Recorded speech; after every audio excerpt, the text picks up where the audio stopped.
জয় মা অন্নপূর্ণা। সমস্যা আমাদের আছেই, অনেকটা সমস্যা মেন্টালি সমস্যা।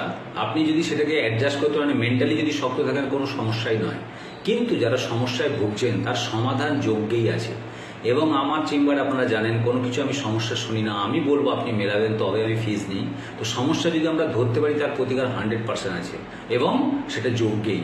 তো যদি চণ্ডীতে বলা হচ্ছে কৃষ্ণপক্ষ বা শুক্লপক্ষ, অষ্টমী, নবমী, চতুর্দশী, এই 3টে দিন সাংঘাতিক ভালো।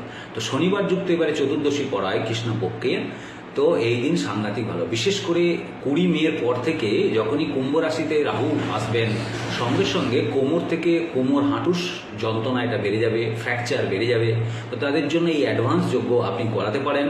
এবং বিশেষ করে যাদের পড়াশোনার সমস্যা হচ্ছে এবং কর্মক্ষেত্রে তো এখন বলার কথা নয়, চারিদিকে মানে ওয়ার্ল্ড ওয়াইজ একটা সমস্যা, তাদের জন্য এই দিনটা সাংঘাতিক ভালো। যোগাযোগ করবেন, রাধে রাধে। যোগ্যই একমাত্র সমাধান। জয় মা, জয় মা।